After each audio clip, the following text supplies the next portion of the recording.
This is the first of two lectures that will cover chemical reactions in aqueous solution. And this first part will talk about double replacement reactions. There are three types of double replacement reactions. The first is the most common, which is precipitation reactions. The second is neutralization reactions, also called acid-base reactions. And the third type I'll talk about are reactions that produce a gas. Before I get going on the specific type of reactions, I wanted to review a slide I presented real briefly in my lecture on solution concentrations. And that is asking you to memorize the 7 strong acids, and let's see how many, 1, 2, 3, 4, 5, about 8 strong bases. You will need to know those when we start writing out chemical reactions. Tell you what I mean when I say a strong acid or a strong base. Acids and bases that are termed to be strong are ones that ionize 100% when put into water. So let's look at the example hydrochloric acid, for example. Hydrochloric acid, when put in water, there will be none of the original HCl molecule left intact in solution, but 100% will have ionized into the hydrogen and chloride ions. A weak base or weak acid, on the other hand, let's look down at the bottom of the page, hydrofluoric acid, which is weak. When you put that in solution, although it dissolves just as well as HCl, because HF is a weak acid, the majority of it will remain intact as the HF molecule, and only a very small fraction will ionize to the hydrogen and fluoride ions. And so the same type of definition for a base. Strong bases will dissociate 100% into the cation and anion, and weak bases will not. And the other slide I wanted to bring up again before we get going about specific chemical reactions is one on the solubility of ionic compounds. I have mentioned that most ionic compounds are soluble in water, but some of them are not. When an ionic compound does dissolve in water, kind of similar to what a strong acid or base does, the ionic compound completely ionizes or dissociates. So let's take a real common example, table salt. If you were to put that, or are to put that in water, of course it all dissolves, and you end up with 100% ionization into the cation and the anion, and the original intact compound is not to be seen. So all ionic compounds that dissolve in water completely ionize. Now, not all ionic compounds do dissolve in water. The majority do, but not all of them. And I'll be telling you how you figure out whether or not something dissolves. So it's pretty clear when something doesn't dissolve. You see solid clumps at the bottom of the solution or whatever, or the mixture I should say. We have solubility rules that we use when predicting chemical reactions and writing out the formulas for them. These are also very important to memorize, so whether you use note cards or just write them on a piece of paper, I strongly recommend making a list of the strong acids and bases, as well as these rules for soluble ionic compounds. So let me give you an idea of how you interpret this table. The top part of the table is talking about ionic compounds that are soluble, and the bottom part of the table is talking about ionic compounds that are insoluble. So let's look at the top part under soluble. This first line tells us that if you have a group 1 metal in your ionic compound, so lithium, sodium, potassium, ammonium is not really a group 1 metal, but the presence of any of these group 1 metals or ammonium ion makes a compound soluble, okay, regardless of what the anion is. So keep that in mind, because this is always true. Then the rest of the top part of the table is talking about anions that make an ionic compound soluble. So the anions in an ionic compound that tend to make the compound soluble: nitrate, acetate, the halides, except for fluoride, there's no guaranteed with fluoride, or sulfates. All of those tend to make an ionic compound soluble. There are some exceptions. So for example, when you're looking at the halides, an ionic compound or salt that contains a halide, the exceptions, the cations that are present that make it not soluble, are silver, mercury, or lead.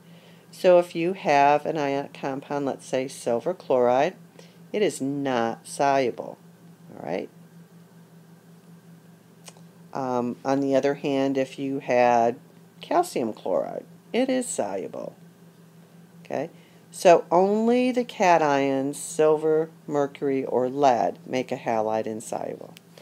Sulfates in general are soluble, except when the cation, strontium, barium, lead, and silver are present. I don't really like the calciums there. Calcium sulfate, so soluble. Anyway, okay, so then looking at the bottom part of the table, the anions that make an ionic compound insoluble in general: hydroxides, sulfides, carbonates, and phosphates. Alright, so now with all those memorization and tables under our belt, let's go ahead and start talking about the specific reactions. Precipitation reactions. Remember that all of the reactions I'm talking about in this lecture are double replacement reactions.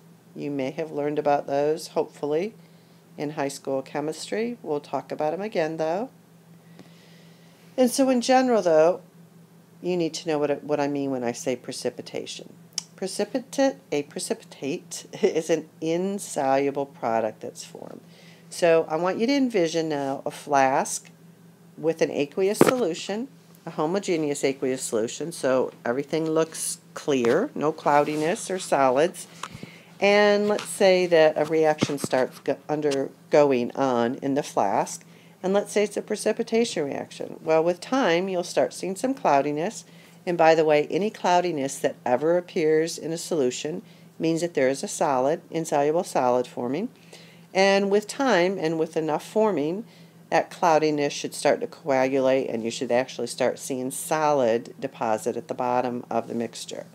When you see that happening, you are visualizing a precipitation reaction. And so the definition of that are when a solid, insoluble solid forms when you mix solutions together.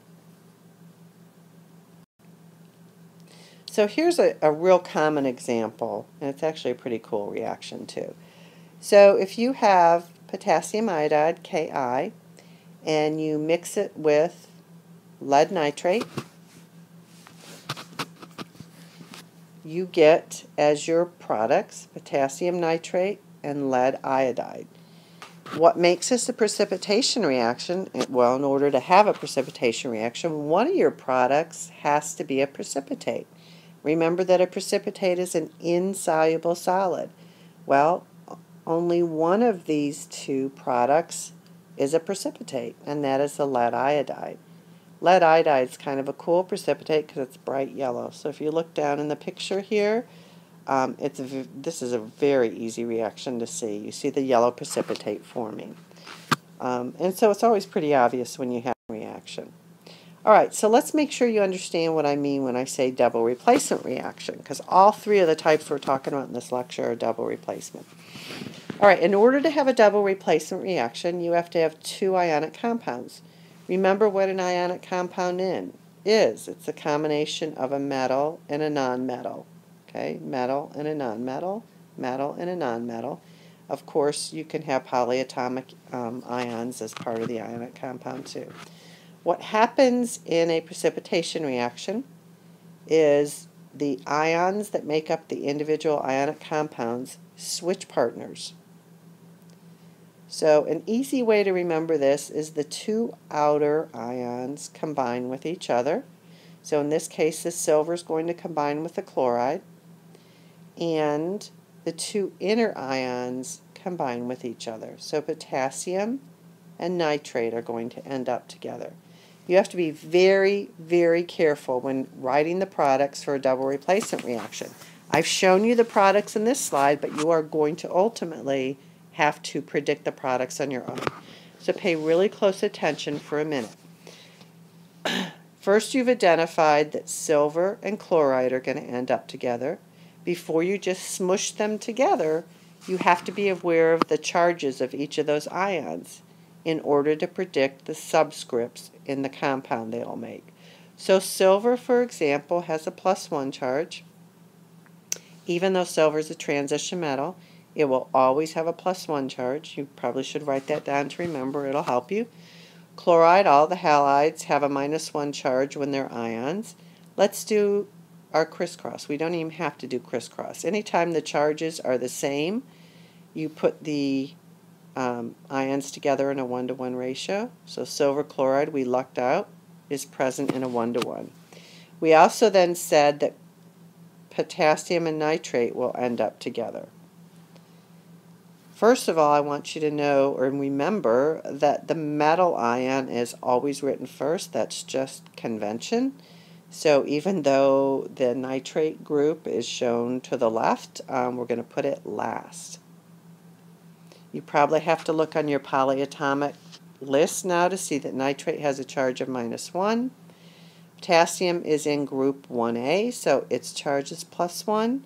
Again, I don't need to bother crisscross. I see they have equal charges, and so they combine in a 1-to-1 ratio.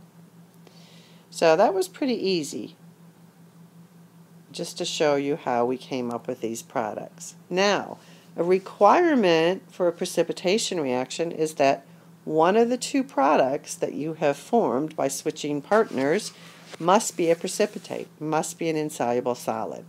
At this point, you must look at your solubility chart, and ultimately you're going to have to memorize that, unfortunately. And you have to determine, make sure that one of your two products is insoluble. They might both be insoluble, that would be wonderful. But unless one of them is a solid, insoluble, this reaction will not occur. You will write no reaction.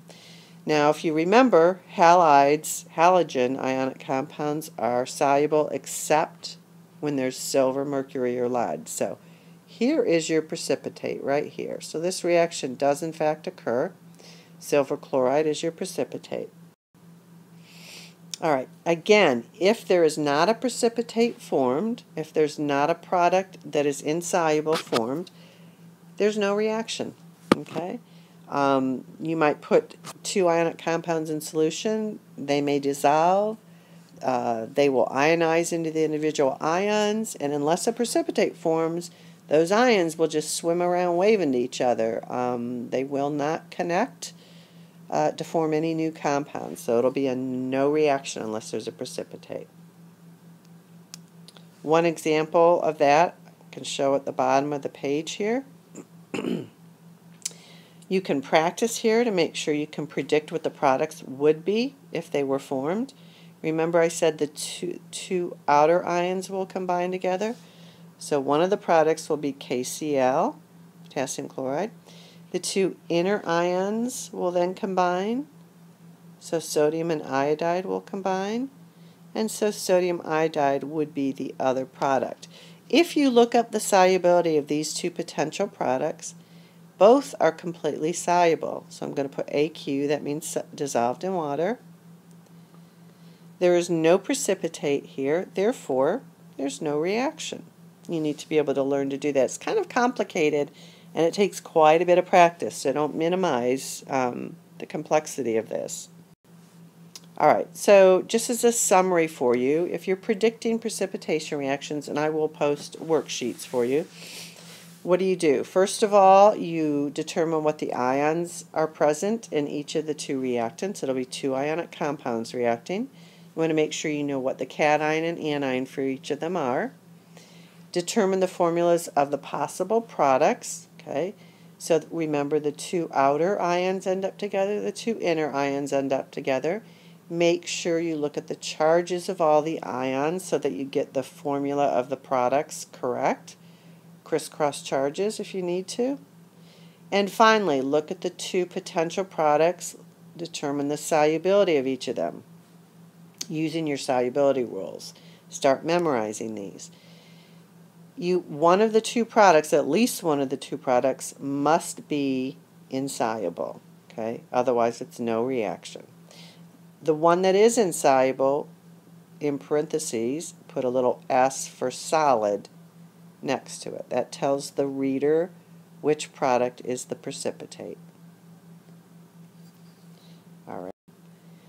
All right, so now that you have started learning how to write precipitation reactions, you will often be asked to write the chemical reaction in the form that chemists call net ionic reactions. So I'm going to walk you through how to do that, and that also can be kind of tricky, so it takes some concentration. So hopefully you're listening to this and you're paying attention, maybe taking notes. So in order to get to the net ionic reaction, I do it in 3 steps. Maybe eventually you can do it in 1 step, but I think try doing my 3-step method first. The first thing you want to do is write out the regular chemical equation that we're used to seeing, which is called the molecular equation. That's what is shown here. Okay, makes everything look like intact molecules. It doesn't show you any of the individual ions, and it's just what chemists are more used to seeing. This little AQ here is supposed to go up there. All right, so now, after you get the molecular equation, I want you to write an ionic equation. So a lot of times that'll be referred to as the total ionic equation. You show all the ions that exist. Okay, so silver nitrate is soluble. That's what the aqueous means. So when it's dissolved, it separates into the cation and anion, which we've shown here. Same with potassium chloride. It's a soluble salt. So we divide it or ionize it into the cation and anion.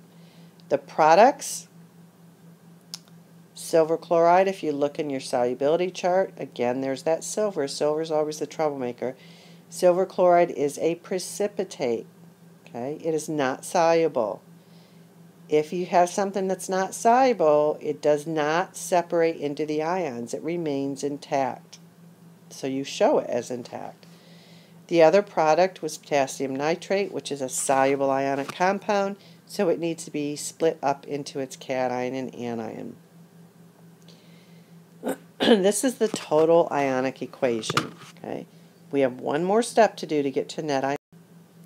All right, here's the total ionic again. What you do now is the ions that are the same on both sides of the equation get crossed out. They're called spectator ions. They don't really participate in the chemical reactions. They're just hanging. So nitrate, NO3, is the same on both sides of the arrow. Potassium is the same on both sides of the arrow. What does that leave us with? That leaves us with silver ion plus chloride ion give the precipitate silver chloride. So the net ionic equation for this reaction is at the very bottom in gold. That is the form that most chemists like to see. The net ionic reaction shows you just the chemical reaction that occurs, none of the extraneous fluff. Here's a summary of the steps for writing a net ionic. You always start by writing a balanced molecular equation. Forget about the ions in the beginning. It's just easier to balance it in the molecular form. This is the tricky part. Dissociate everything that needs to be dissociated. That's all of the soluble ionics. That's what I mean when I say strong electrolytes. Soluble ionic compounds get dissociated. The solids are not soluble. They'll get left intact. If you see anything that's liquid with an L instead of AQ, leave that intact. For example, like H2O.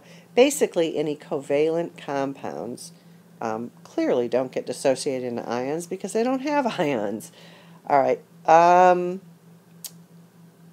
And I should have added here, you also dissociate strong acids and bases.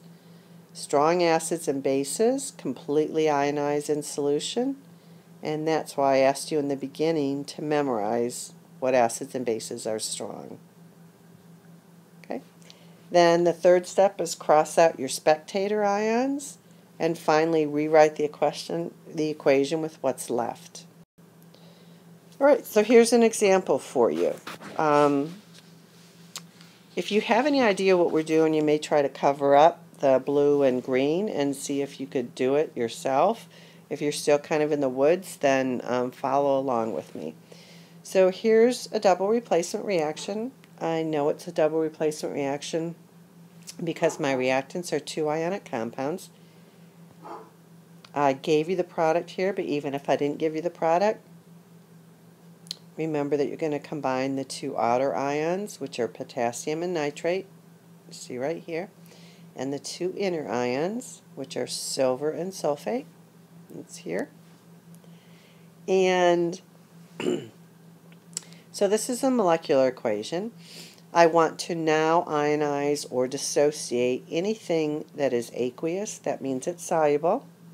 So I'm going to dissociate both of the reactants into the individual ions. Be careful to put the right number coefficient.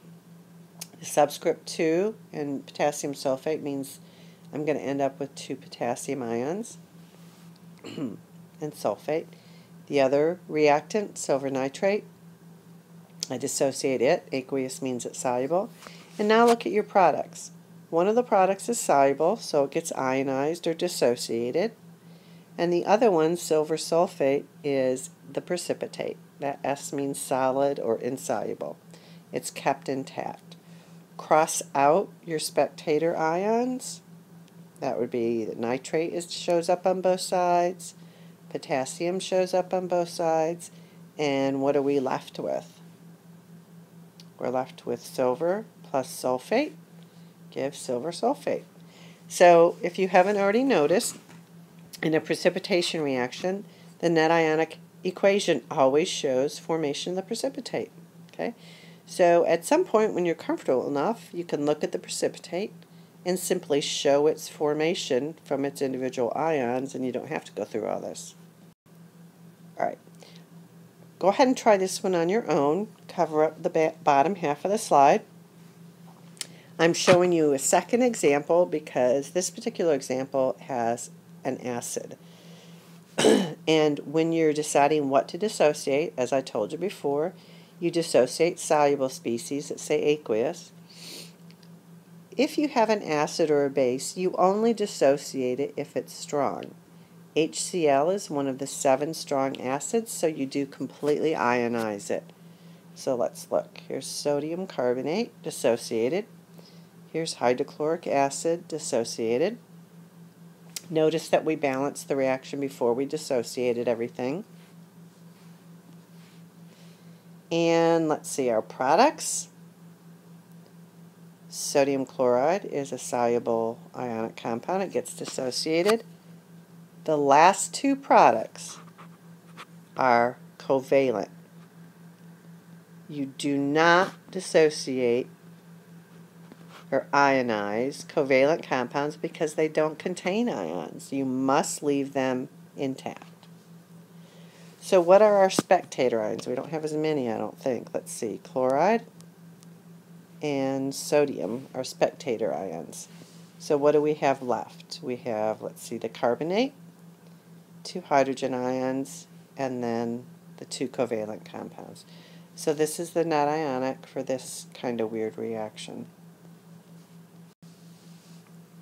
Alright, so that's it for precipitation reactions. I recommend practicing with predicting the products of precipitation as well as writing molecular, total ionic, and net ionic of several precipitation reactions. And again, I'll put worksheets up, but it's real important to practice those.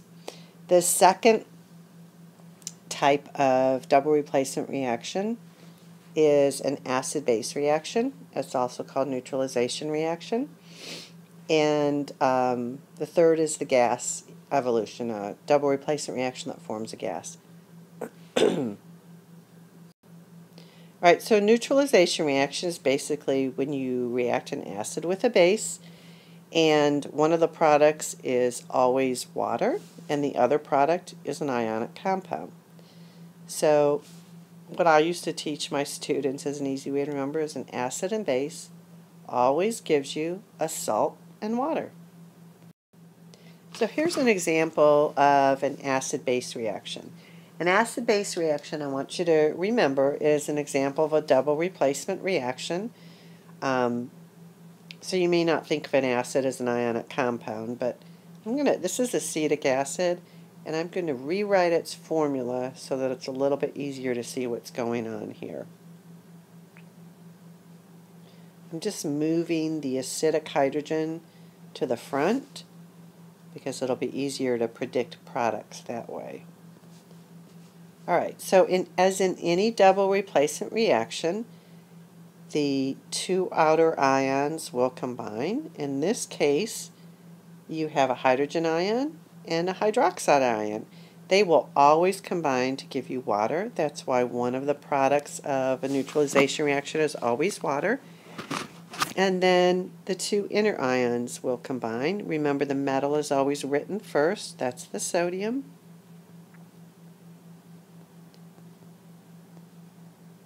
Okay, and that's a salt. Remember, a salt is a nickname for an ionic compound, and here's an ionic compound that's made. All right, so with the products in mind for an acid-base reaction, let's apply our knowledge about writing a net ionic reaction. So look at this reaction between a strong acid, hydrochloric acid, and a strong base, sodium hydroxide, and see if you can write the net ionic reaction for this reaction. This is the molecular equation that I've given you here. So remember, the first step is to dissociate everything that can dissociate and then cross out your spectator ions. Try it on your own and see if it's kind of cool. This one is. So see if you can get the right answer, and then I'll join you on the next page. Alright, so what can we dissociate? When we have acids and bases, we can dissociate only the strong ones. Dissociate the strong acids and bases. So you might have to refer to your list of strong acids and bases. Both of these are strong, so I'm going to dissociate both of them. Okay, sodium, now you look at the products. Sodium chloride is a soluble ionic compound.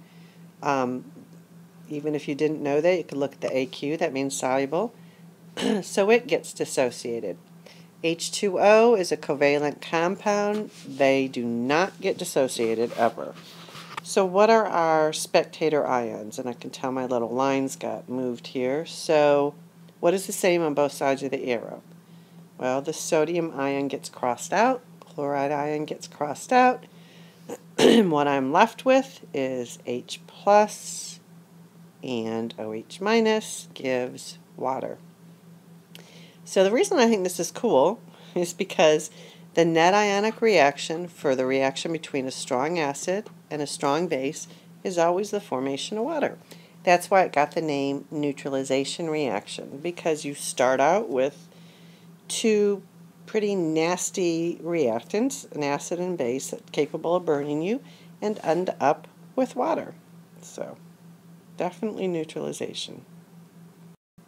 Now's the time to see what you can do. This is an acid-base reaction. I'm hoping that you could have predicted that by looking at it. Anytime a substance starts with a hydrogen, it is an acid. So I'm hoping that you could see that that's hydrofluoric acid. And anytime a substance has an OH in it that it can release in aqueous solution, ionized, it is a base. So there's an acid-base reaction. All acid-base reactions are double replacement reactions.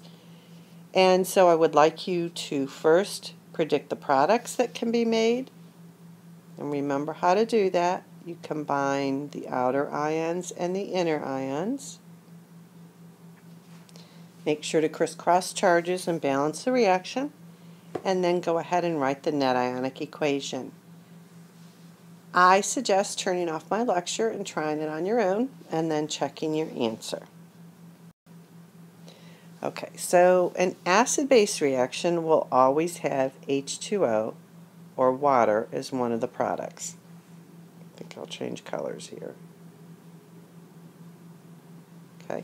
Some students will get confused and they'll like, wait a minute, there are two OHs and only one H here. Are you sure it's H2O and not like H4O or something? No. Ignore what the subscripts are for now. You'll take care of those when you balance the equation. For right now, just know that one of the products is always H2O, so don't get confused trying to write some funky version of water. And then a salt or ionic compound is always the other one. That would be the combination of barium and fluorine.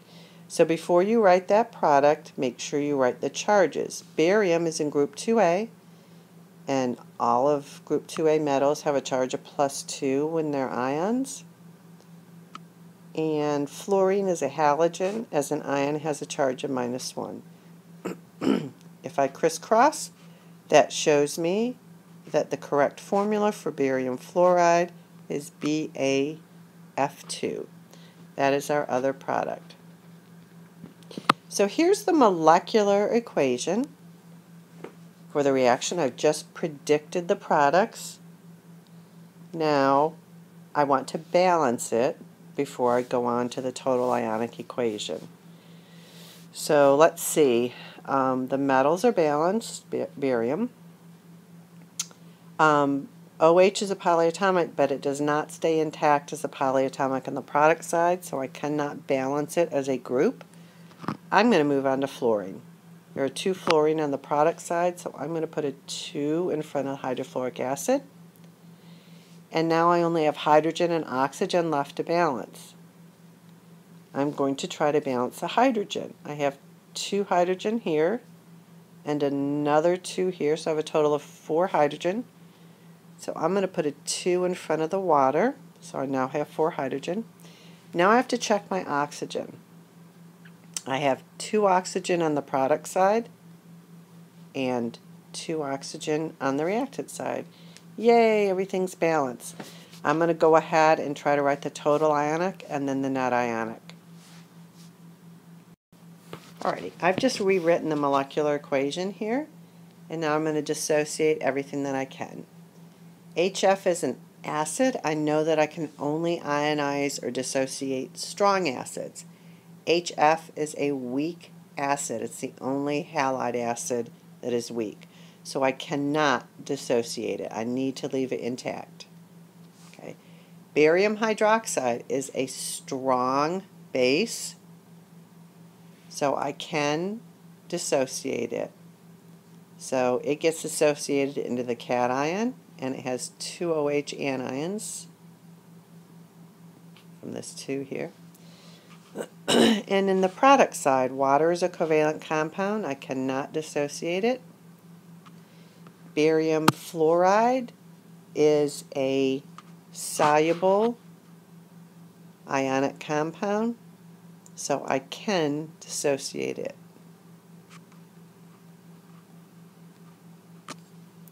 Alright, so now the easy part. I get to cross out the spectator ions. Barium. And that's it. So some net ionics you don't get to cross out very much, so I'm going to rewrite it.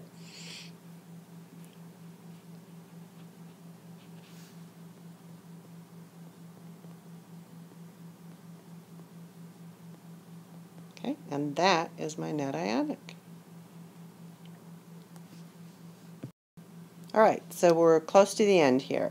The third type of double replacement is one that produces a gas. And so think of the 3 different types of double replacement we've gone over. Number 1 is precipitation, number 2 is neutralization, and now number 3 is gas formation. One of those 3 conditions has to be met in order for a double replacement reaction to occur. So in other words, in a double replacement reaction, you either have to form a precipitate, or you have to form have it be an acid-base reaction, which forms water, a covalent compound, or you have to form a gas, which is another covalent compound. One of those 3 types of products has to be formed, or the double replacement reaction won't occur. So let's look at some of the gas evolving reactions. I usually have students ask me, how do I know if something's going to be a gas unless they tell me? Well, gases typically are teeny tiny, and that's why they have very low boiling points. So, but I'm going to show you some of the more common gases so you can kind of learn to recognize them. H2S is a very common stinky gas, and it can be formed directly and from a double replacement. And let's see, carbon dioxide is another very commonly formed gas. That is typically a secondary product that forms from, if you look on your polyatomic list, HCO3 is called the bicarbonate ion, and you probably know sodium bicarbonate, I think. Baking soda at home in your kitchen, that's what's in that. But anyway, anything that has a bicarbonate in it tends to eventually make carbon dioxide gas. But what it does first is it makes carbonic acid. Carbonic acid spontaneously breaks apart, dissociates into water and carbon dioxide. So that sounds kind of complicated, but what I want you to look for on a test, for example, is a double replacement reaction that has a bicarbonate polyatomic in it, and in that case it probably will make carbon dioxide gas. So here are some of the common gases, and you may just make a note of those so that you can kind of recognize. This is actually a good challenge for you to name this. What are the names of H2S versus H2SO4? Both of these compounds begin with an H. They're both acids. Do you remember the rules for naming an acid? If it's a binary acid, in other words, if it contains only two different elements, like H2S does, it starts with the prefix of hydro, like hydrochloric. But in this case, it's hydrosulfuric acid. Okay? Then what's the name of H2SO4? H2SO4 is not a binary acid. It has three different elements, hydrogen, sulfur, and oxygen. So it does not have the hydro prefix. It is simply called sulfuric acid. So the difference is H2S is hydrosulfuric acid, H2SO4 is sulfuric acid. It's kind of ironic because H2S is such a weak acid, I don't think it would be harmful at all. And sulfuric acid is a very dangerous one. All right, anyway, back to the gases. Carbon dioxide is another common one. SO2 and NH3 ammonia gas are common ones. So kind of look for those. All right, just to give you a couple of examples, I told you to look for bicarbonates earlier, HCO3 polyatomic, because they tend to produce carbon dioxide. Well, carbonates, CO3, also tend to produce carbon dioxide gas. So probably what's a good thing for you to do, these are all double replacement reactions. You can tell because it's ionic compounds, either an ionic compound reacting with another ionic compound or an ionic compound reacting with a strong acid or base. And so in all cases they're switching partners. So I would walk through those and make sure you would be able to predict these products on your own. Alright, so just show you how SO2 might be made. That tends to come from, again, could you name that acid? You know it's an acid because it starts with hydrogen. It is a ternary acid. It contains three different elements, so it does not begin with the prefix of hydro. Now you have to know the name of this polyatomic. SO3 is sulfite. Okay, what happens? He ate ick and got stomach ite us. So if a polyatomic ends in ite, the acid will end in aus. This, therefore, is sulfurous acid. Anyway, things that make sulfurous acid, then sulfurous acid breaks down spontaneous to give sulfur dioxide gas. All right, the final one. Remember this was called hydrosulfuric acid. Stinky. This is the stuff smells like rotten eggs and skunks. I think it's a byproduct of the paper industry. So if you've ever driven through a city that smells like rotten eggs, it's probably a paper producing city. But anyway, so H2S, hydrosulfuric acid, can be a byproduct. It's a gas and a driving force for double replacement reactions. And that is it. That is our last slide. We have one more lecture in Chapter 4, and that is on redox reactions, oxidation reduction reactions, and I will see you there.